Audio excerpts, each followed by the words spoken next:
नमस्कार मित्रगणों, अगर आप लोगों ने सहारा इंडिया में निवेश किया है और ऑनलाइन कराया है तो हो सकता है आपके सामने कई समस्याएं आ जाएं, जैसे कि सोसाइटी में सदस्य नहीं है। जिन लोगों का ऑनलाइन हो गया है उनका भी पैसा नहीं आ रहा। आखिर ये तिमझाम है क्या?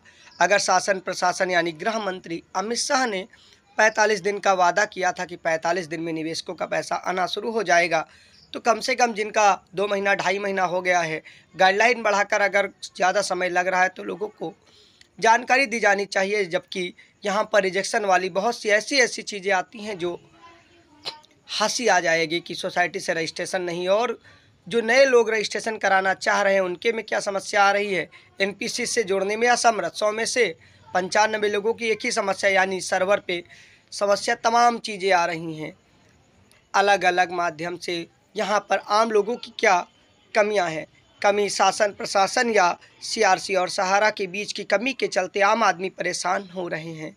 आम आदमी यानी हम आपके परेशान होने का मतलब ये होता है कि एक बार आदमी ने ऑनलाइन कराया है, जो आदमी को दोबारा 30 दिन बाद यानी पहले 45 दिन इंतजार करे, उसके बाद फिर 30 दिन बाद, तो उसके पैसे की भी हानि। और अगर वो दूर है कराने जा रहा है तो 3-4 बार आने जाने में उसकी समय की हर्जा हो रही है। इस नुकसान की भरपाई कौन करेगा? भी केवल 10,000 तक का नोटिफिकेशन है, शेष का मिलेगा, इस बात को भी स्पष्ट नहीं किया गया है।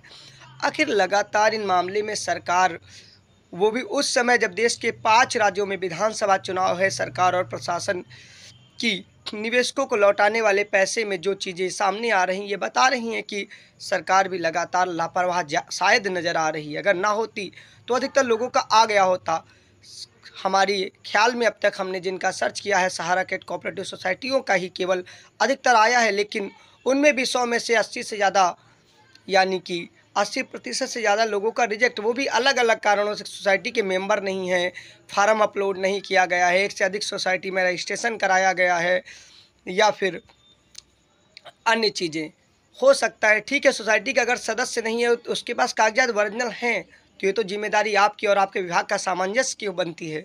और अगर फार्म नहीं अपलोड किए गए हैं वहाँ के, तो अगर यहाँ से लोगों की कुछ गड़बड़ी है तो रिजेक्ट करना स्वाभाविक और किया जाना चाहिए। लेकिन जिन लोगों का सब कुछ सही होने के बावजूद उन्हें इधर उधर तिमझाम करके लटकाया जा रहा है, फंसाया जा रहा है, या ज़्यादा समय लग रहा, हो सकता है ज़्यादा निवेशकों ने आवेदन कर दिया हो, तो एक नई गाइडलाइन में 45 दिन की समय सीमा को अगर नहीं दे पा रहे हैं तो बढ़ा देने की ज़रूरत है, ताकि लोगों को इंतज़ार करते हुए कम से कम सही जानकारी तो मिले।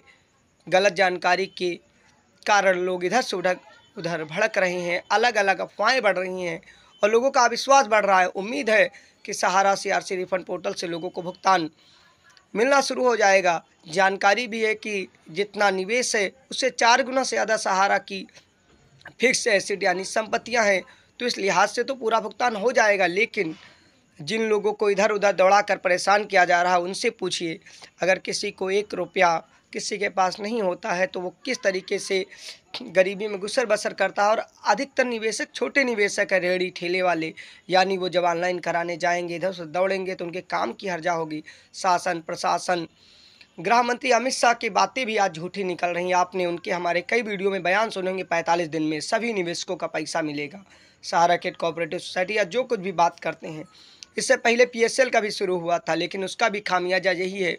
उम्मीद करते हैं अगर आप लोगों के साथ जो समस्या आती है, आप सोशल मंच, ट्विटर, फेसबुक या अन्य माध्यमों से या फिर आरटीआई डालकर या शिकायत दर्ज करा के या कस्टमर केयर पर शिकायत दर्ज करा के अपनी आवाज़ उठाइए, संगठित होइए। बिना संगठित हुए किसी भी का इतनी जल्दी भुगतान शायद नहीं हो पाएगा। हो सकता है निवेशक ज़्यादा हैं तो भुगतान में समय लगे, लेकिन कम से कम एक स्पष्ट नीति तो बता देनी चाहिए। सहारा सीआरसी रिफंड पोर्टल या तमाम पोर्टलों के माध्यम से जिसको जैसे मिलना है, अगर नहीं सीआरसी रिफंड करा पा रहा है तो कम से कम सहारा के ब्रांच से शुरू करा दिया जाए, ताकि लोगों को सही समय पर पैसा मिलने लगे। आपको मालूम होना चाहिए कि अधिकतर निवेशक, किसी की बेटी की शादी करनी है, किसी को मेडिकल का इलाज कराना है, किसी ने कर्ज लिया है, किसी को घर बनाना है, किसी को क्या आवश्यक ज़रूरत, किसी के बच्चे की पढ़ाई है, अगर उसका पैसा नहीं मिल पाता है हर चीज़ बाधित होती है।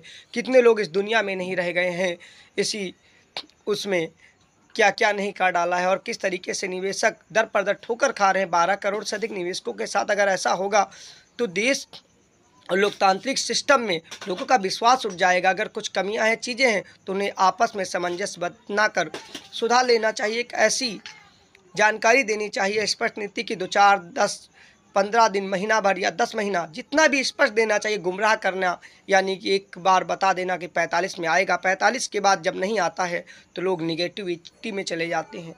उम्मीद करता हूँ ये वीडियो जिन भी निवेशकों के पास पहुँच रहा है वो आगे शेयर कर बताएंगे कि हो सकता है कि कई कानूनी दाव पेच और सर्वर वगैरह में दिक्कत हो रही है, लेकिन सहारा की फिक्स संपत्तियां होने के बाद लोगों का भुगतान मिलेगा, इस बात का आशा है। और सुप्रीम कोर्ट पर पूर्ण विश्वास है। राजनेताओं की बातों पर विश्वास करना जायज़ भी नहीं है, क्योंकि राजनेताओं के तमाम वादे दावे हमेशा झूठ की पोटली निकलते रहे हैं। उम्मीद करता हूं भारत सरकार में सीआरसी या तमाम पदों पर बैठे गृह मंत्री अमित शाह एक अथॉराइज्ड व्यक्ति हैं, उनकी बातें बिल्कुल सही साबित होंगी। आम निवेशक हम सभी का पैसा मिलेगा। आप जितनी ही तेज़ी से आवाज़ उठाएंगे उतना ही ज़्यादा प्रभाव पड़ेगा। और बाकी आप बखूबी जानते हैं लोगों की क्या पीड़ा है, आप नीचे कमेंट करके बता सकते हैं। अगर आपका किसी भी अन्य सोसाइटी में पैसा फंसा हुआ है तब भी आप अवगत कराएंगे। हर सोसाइटी और हर लोगों की आवाज़ उठाने को प्राथमिकता देंगे। जय हिंद।